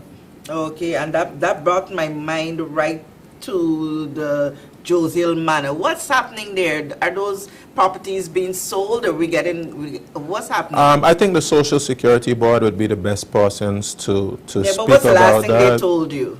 Well, the last thing we had a conversation about was a plan to help persons qualify for those homes. So we plan to bring forward a plan that will work primarily through our banks to see how we can help persons qualify for those homes. And we want to have not just a policy to give out land grants. We wanted to have a policy that will encourage home ownership. Yeah, especially among the young population. Yeah, some persons get land and they can't do anything with it. They just don't have the financial resources to do anything with it. So we want to get to the point where we can actually have almost like pre-approved houses. You'll be able to, select some designs, and of course these will be built for you, and then you just have to you'd qualify from the bank before that they're ever built. And then in some instances we'll provide incentives or grants to help persons to qualify. Okay, Sebastian Joseph, please ask the Premier how he feels when passing through the eastern side of the island, seeing all the rubbish, the derelict vehicles, waste and water in the road. It is the first place the visitors see when they come to Tortola, as it does not present a good image of the territory. I agree. This is why we are looking to fix the sewage. One thing she mentioned was wastewater. I mean, this problem of sewage, I'm told, has gone back to the 70s or the 80s. No, it should be 2024. It should be a national disgrace that it hasn't been fixed as yet. I shouldn't have to have come here to be able to fix the sewage. But I'm gonna get it. I'm gonna get it done. You see, at the police station there, that we did the station there, the transfer station there, yes, the pump station there. That was important. We got most of the laterals done for Long Look and Fatags Bay, for Greenland, etc. We laid the main pipe that's going to be taking the sewage down to Paraquita Bay to the treatment plant there, and we have a contract already signed to get that treatment plant at Paraquita Bay repaired. So certainly I'll have to check with the Ministry of Communications and Works to see exactly how far we are along in terms of the repairs to the sewage treatment plant. But I'm hopeful very soon we'll be able to flush in the 7th district. Now the 8th district, I believe they have the pipes ready to be laid. I think they were waiting on the manholes and the wet wells. I have to double check to see whether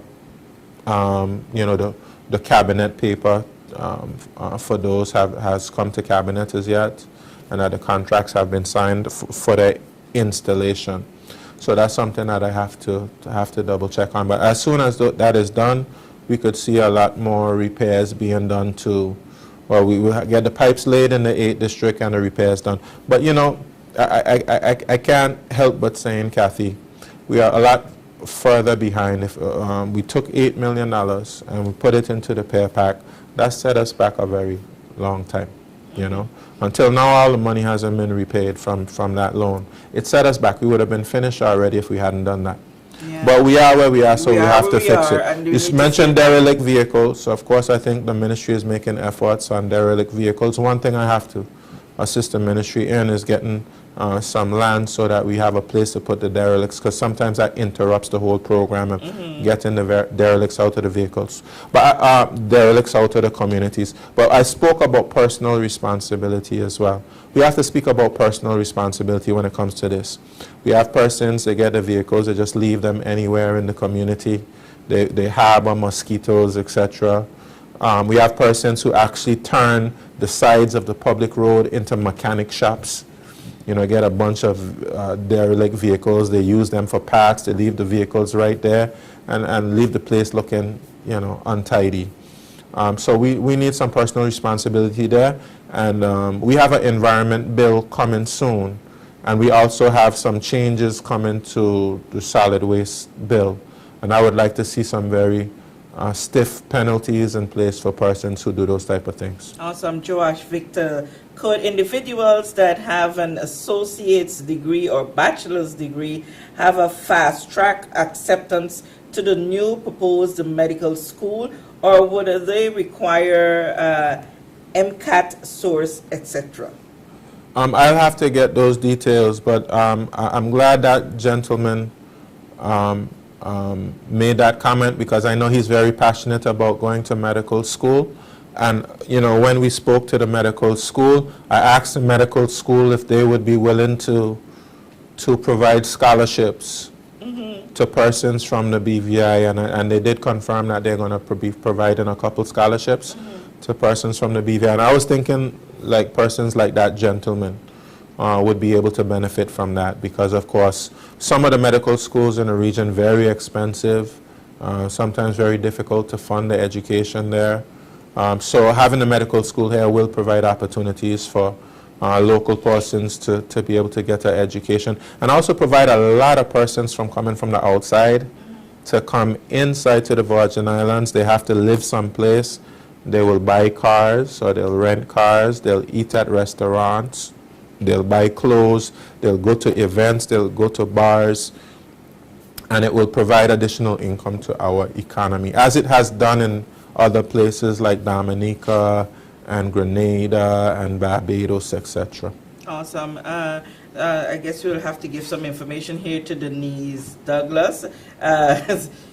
She wants to have an appointment with you, Premier, one-on-one, so you can tell Denise how she can make that appointment, or what channel she needs to go through to be able to see you one-on-one. I don't know for what and when, but that's one here, and I thought it's legitimate. Okay, she can call my constituency off. Well, I'm not sure if it's a constituency issue, if it's general or it's a government issue, but she can. I'll let her just call my District 7 office at 344-7200. Okay. That's 344-7200. I hope you get that. That was Denise Douglas. Jahphix. So what about our prisoners who were freed and have a hard time getting jobs? Where's their second chance? That is an excellent point. That's an excellent point. I think I want to specifically work with the rated program, our unemployment program, and our labor department specifically to help ex-convicts. The one particular ex-prisoner, ex-inmate at Her Majesty's Prison, we were able to get him a job on the, well, actually more than one. There's been a number of them. We've been able to get jobs on the bush cutting program through the rated program. That's something that I'm happy about, because, I listened to the guys speak, and they were so emotional about the fact that they've come out of prison and they haven't been able to find work. Nobody wants to employ them. And, they're hungry, they have children, they want to be able to provide the children with something. And we as a society must have more compassion for persons in that particular situation. It's not like we want them to be locked up forever. The purpose of prison is supposed to be to rehabilitate. But unfortunately, many of them fall back into old habits because they're not able to find jobs when they come out. So I would like for the rated program to have even more of a dedicated focus on ex-inmates. Okay, and these guys, they have a lot of skills. Most of them do possess really good education, academic backgrounds, and skills. That not just see them in bush cutting and cleaning up, but they can do marine, they could do different things that they're very skilled at. Yeah, and let me just say to you, I know when persons commit crime, it is a personal choice. And persons can choose not to make those choices. But unfortunately, you have persons who do make those choices. And sometimes it is because the society the society has some areas of it that is not able to support everyone. So you have persons who have abusive situations at home, grew up in an abusive household. Some persons, the school system wasn't able to really focus on their talents or their abilities. So perhaps persons who probably hated going to school or hate going to school because their learning style just that's not the learning style that thrives in the educational environment. It didn't focus on persons who had talent with their hands, very tactile individual, or who are kinesthetic. You know, the school system valued persons who are more visual or auditory, etc. And, you know, persons who, you know, don't have father figures in the home. So persons who are on the street or who criminals become their family, become their father figures and things. And these are actually failings in our society. And, you know, these persons are actually a result of the failings in our society. Sometimes they go into prison. It provides them the opportunity to reflect on life and even make some changes and realize where they made errors or mistakes. But we have to help them. We have to be more supportive of them, or else all we're going to do is have an endless cycle of, you know, violence in our community and criminal activity. Okay, I'm going to run through some more here because we do not want to go beyond the 2 hours. You want to go all night, but not me. All night long. Khaled Fred says... We need to bring Lionel Richie here. Lionel, just play your music at home because I need to go home too. Right. Khaled Fred says, do you see entertainment tourism as a new dominant industry? If so, do you have plans on putting forward legislation to protect and grow this industry? Well, first thing we want to do is do a policy.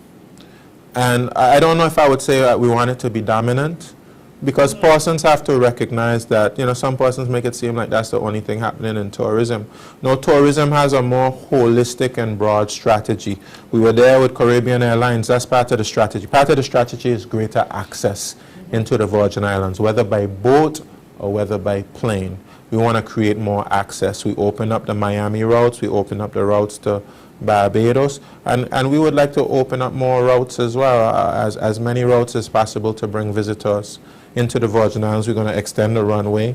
And we also have the strategy that we want to support events tourism, sports tourism.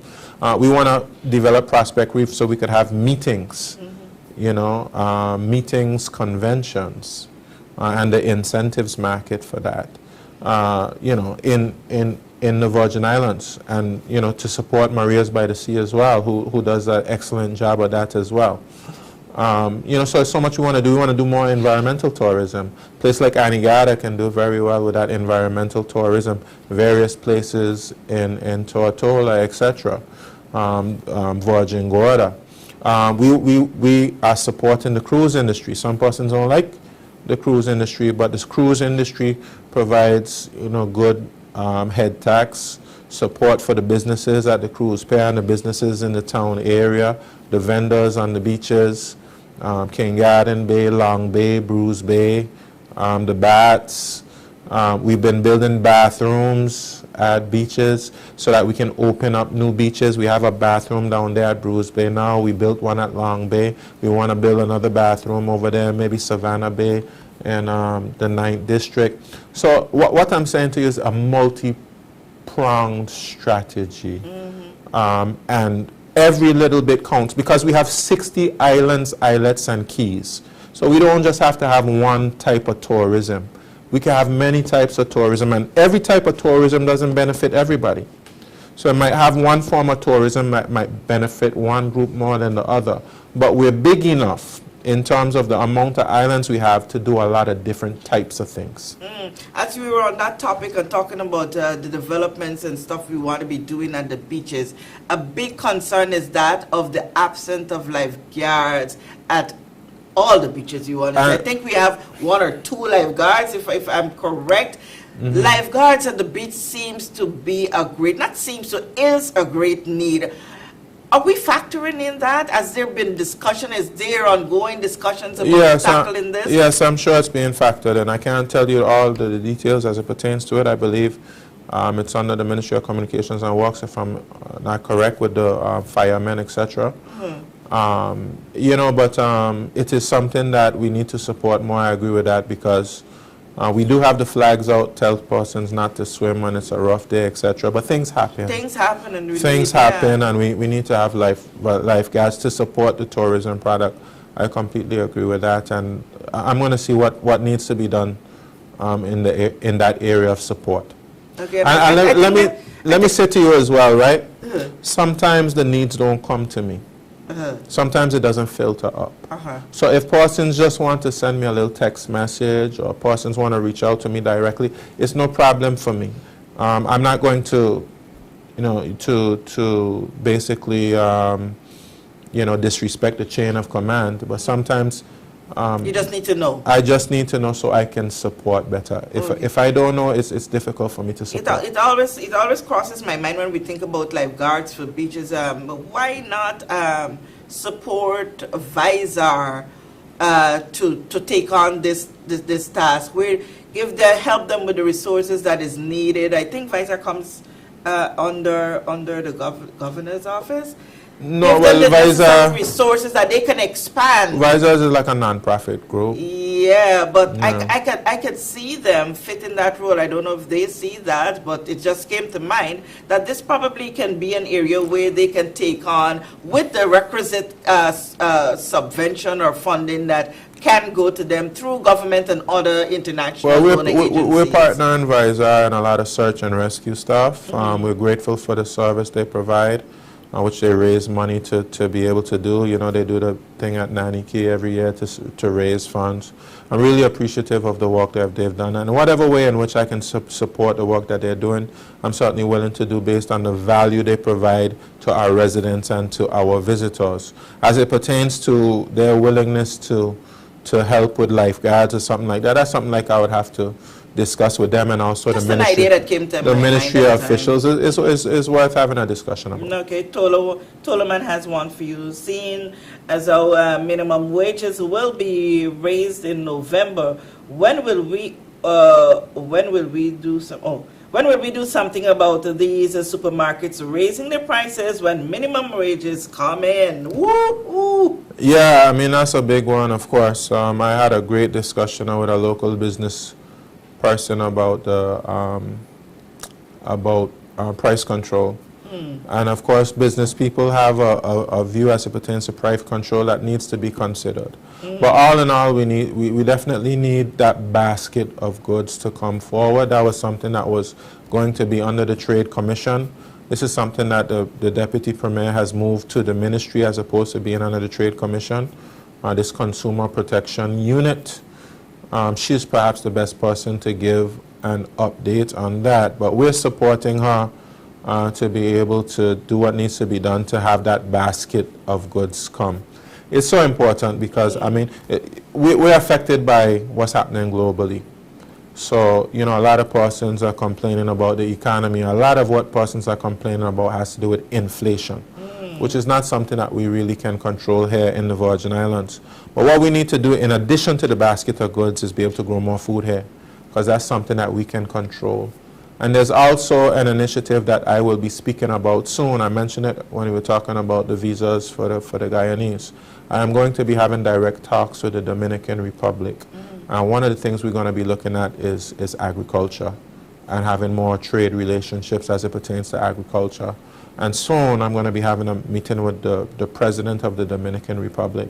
Nice. And we're going to be developing a memorandum of understanding with the Dominican Republic. Awesome. You know how soon that is? I can't tell you how soon, but you know, I have, it's going to be busy right up to the end of the year. So I'm not sure if we'll be able to have the visit this year, but we'll see. It may happen this year, it may happen next year. Okay, and this one is very important. I think a comment was made by Akeem Pickering from Ports Authority last year. I remember doing that interview with him when he talked about being able to do some development to the terminal, terminal there at Anegada. So Governor Levens is asking, when will Anegada receive a proper ferry terminal? It's ugly out there. It's very ugly and uncomfortable out there. Not telling no lie. Yeah, I mean, I would have to speak to the Minister of Communications and Works about that. But certainly, of course, we see the value in Anegada from a tourism perspective, and of course, being able to provide, proper facilities for the residents over there. So it's something, of course, I'm willing to support, but of course, it has to be a project that's planned out properly. And so the Minister of Communications and Works would be the best person to be able to take that up. But I'm willing to support. But of course, and this is how development goes, right? There's only so much you can do in a certain amount of time. So we'll set priorities, so what we want to tackle at any particular time. We complete those, and then certainly we have a list of projects that we want to proceed with. Okay, I want to respond to Sale Sandy. She's asking, did Kathy give the Premier the questions beforehand? If you would follow, this is a candid conversation, and it is a practice of the big story that we do not give questions to whoever the guest is. Know your topic, come sit down and let's have a conversation. And that has been it here for the Premier as well. And if I am telling a lie, please say I did not. I am not even reading any questions that I prepared. Yeah. I'm only reading what's online. Actually, I came into the studio and said, Kat, you could at least tell me what it is we're going to be talking about No, tonight. that don't happen here. The Premier face you could at least tell me what we was going to be speaking about. I didn't even know. But I hope that question by Sale Sandy means that I sound like I'm rehearsed and it sounds as though you were handling yourself well. Yeah, that's what I mean, that I got the questions in advance, and that's the reason I'm able to answer in the way that I'm answering. But suffice to say, the first time I'm hearing these things. Mariano Cricky seems to feel that, and I'm going to read it as he or she has it here. You keep dodging the questions about VG. I guess raw sewage will continue to be dumped in mountains and electricity gone when East don't have any. Well, I know that we have some challenges over there in Virgin Gorda that we have to address. It's coming across very clearly. Certainly I know that we have to spend some time there. I know the Minister of Communications and Works has plans to address some level of sewage over there. So between the Minister of Communications Works and the district representative, I will make a point of apprising myself for the situation as it pertains to sewage over there. What are the next steps over there? But it's quite obvious I need to come over there to Virgin Gorda and have a conversation with the people over there, make a little list of things that I have to follow up on with the ministers. Okay, yes, because the political pharmacist is asking, when will you host a regular office hour on Virgin Gorda and other sister islands? I was actually speaking to my office about that just recently, about coming over to Virgin Gorda. So I'm going to see when this week is difficult. Next week also is a little difficult, and then we have the budget speech. I'll pledge, and we have it right at the big story. It's live, it's going out, so I can't reverse now. But the week of the budget speech. The budget speech is on a Tuesday, October the 29th. I want to say the Minister Doughty is coming sometime right after that, but. I want to say that either that week or the next week I'm going to have some office hours in Virgin Gorda. Okay. I'll try to see if I can do Anegada and Jas Van Dyke as well. Okay. Diego Penn is saying the Eastern Long Local Waterfront Development, and we are 10 minutes more here, right? We're not going beyond that 10 minutes. The Eastern Long Local Waterfront Development is a key component in the economical development of the and an extension piece to the airport development. What is your take on getting that on the move? Actually, my chief advisor is organizing a meeting with a gentleman that will assist me in being able to put together a presentation for the community. That is, we don't have an exact date set, but we spoke about trying to get that done between this week and next week, getting that meeting done so we can advance our project. But let me say to you, we're talking about the 7th and the 8 districts. You got one question about what's happening there. I'm a true believer that that project is going to transform those areas, because what we need is a very definite economic driver of development in the 7th and the 8th districts. And we need to tie the 7 and the 8 districts into our tourism product. And that's what that project would do for the 7th and 8th districts. Absolutely game changer. We want to make the 7 and 8 district into the next city. We want to make it into the capital. No disrespect to the road town people. Fortune Garden is calling for Fortune Garden to return to being the Spanish capital town. of the Spanish town used to be the capital. Fatags Bay used to be the capital too, you know. Oh, really? Oh, yeah, man, definitely. They didn't tell you that part. No, I never knew Fatags Bay used to be the capital at one time. Okay. All right. Well, Premier, we're winding down here. I think this was an interesting discourse we would have had here. Premier, whenever the next House of Assembly meeting, before you go for lunch, come to C Block. Where's C Block? C Block or at the high school? C Block? Yeah. You have a C Block at the high school? I'm not sure. I'm not sure. But anyhow, we're going to wrap things up here now. C-block. Yeah, I'm not so sure what they're talking about. But somebody text me and tell me what C-block is, yes. The person who asked the question, if you can put some clarifications to that so the Premier can address it. And for the questions that we were not able to share here with the time that we've allotted, feel free. Please be assured that the office of the Premier is going to go through them, and they're going to, where they can put a response, because this is going to be here forever. Okay. Put a response to those questions so that, people get the communication that they so desire. But before we go, there is this issue that is now coming a lot more to the fore, because I am not going to say that these things did not happen in the past, is that of the abuse of young people, sexually and otherwise, violating their rights as young people. I want you to address this situation from your viewpoint right now, Premier. Well, let me just say, if there's one thing that we have to do in society, it's protect our children. And I'm disheartened, to hear reports of children being harassed and children being abused. Of course, we have a legal system that has to take its course. And of course, persons have to be given due process. They have to have the opportunity to defend themselves. They're innocent until proven guilty. But we know that these things are happening in our community.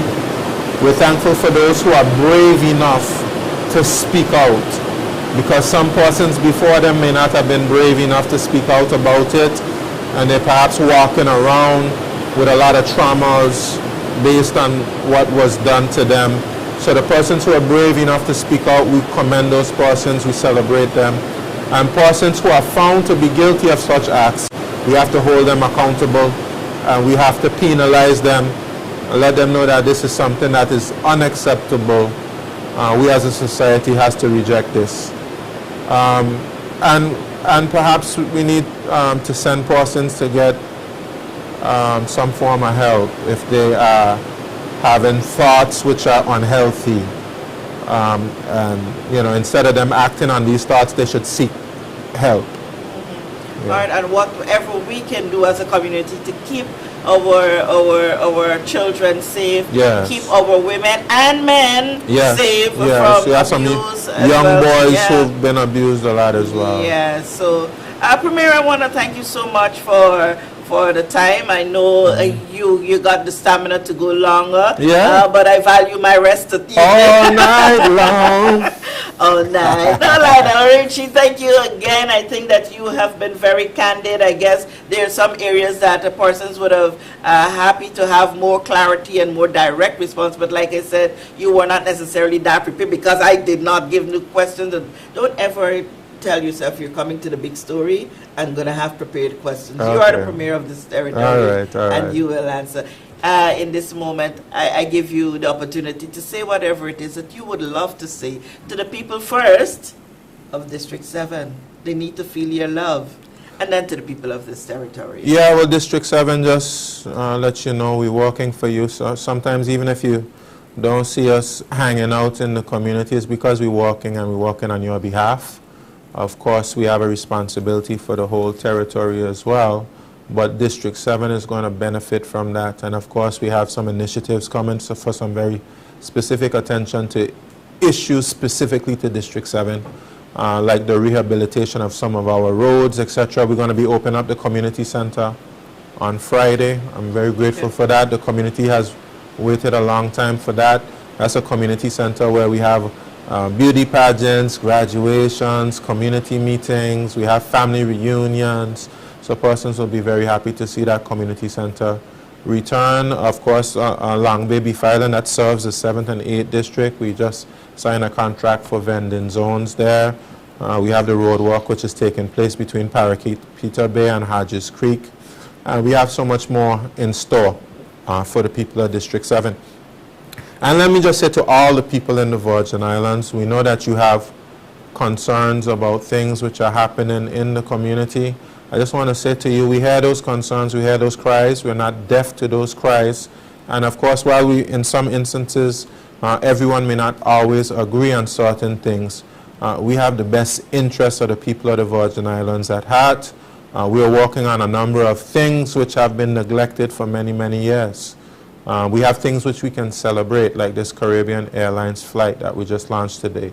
We could celebrate the medical school.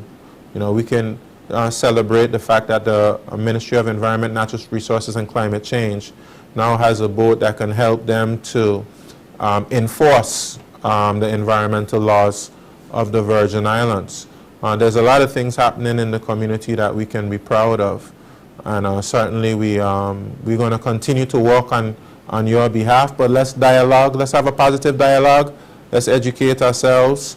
Let's enlighten ourselves on the particular issues, and let's continue to work together for a better Virgin Islands. Give some love to Anegada individually, Jos Van Dyke individually, and Virgin Gorda, please. Well, I mean, Anegada has a special place in my heart. Of course, that's where my ancestors came from.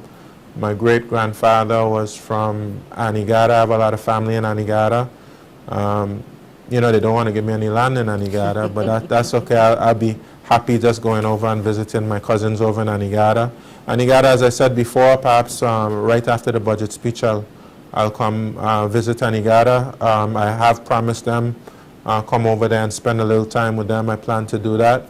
Also, Jos Van Dyke has a special place in my heart as well. Of course, I always tell the story that I got my first kiss in Jos Van Dyke, you know. But, you know, I love Jos Van Dyke. We were able to build the school over there. We've spoken about turning the area where the old school is into a recreational facilities, a little football field, and fixing up the basketball court there. That's a project that's really close to my heart that I want to see advance, and I know that there are plans for some road walks, etc. I know persons want to see some attention at the facilities there at Dog Hole. We built some nice facilities there, but they want to see an area to shelter. You know, they have so many visitors that come there. They need areas that can shelter persons that look nice, etc. And they need an extension on the dock. An extension. The other dock that they need that repaired. Yes, I know. I forget the name of the area. Yeah, it slipped my mind. By the Shinnery building there. Yeah. Great Harbor. Yeah. Area there, Great Harbor. So, yes, so all of those things are on the agenda, and of course Virgin Gorda. I also have a lot of family in Virgin Gorda, and I love Virgin Gorda.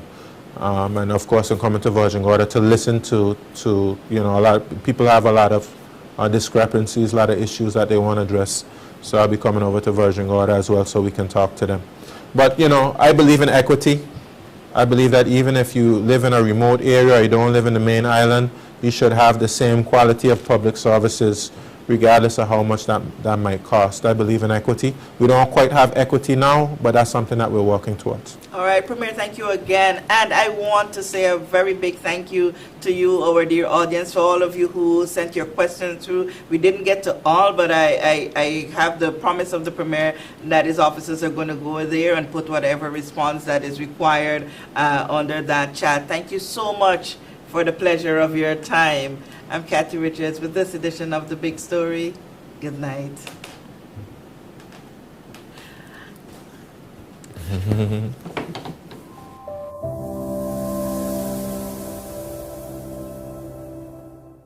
We know that where you choose to bank matters, and it is your vote on what your funds do in strengthening our community. As your official Bank of Paradise, we invest and support the lifeblood of our economy by helping in the realization of personal goals for homeownership, education, and entrepreneurial visions, which support small businesses. We make it our place to connect with persons and worthy causes, and we have been doing so for more than 30 years. Where your money goes and what your dollars empower are your choice. And we thank you for choosing us, a bank that gives where it matters the most, for you, for our community, and a happier tomorrow. The National Bank of the Virgin Islands.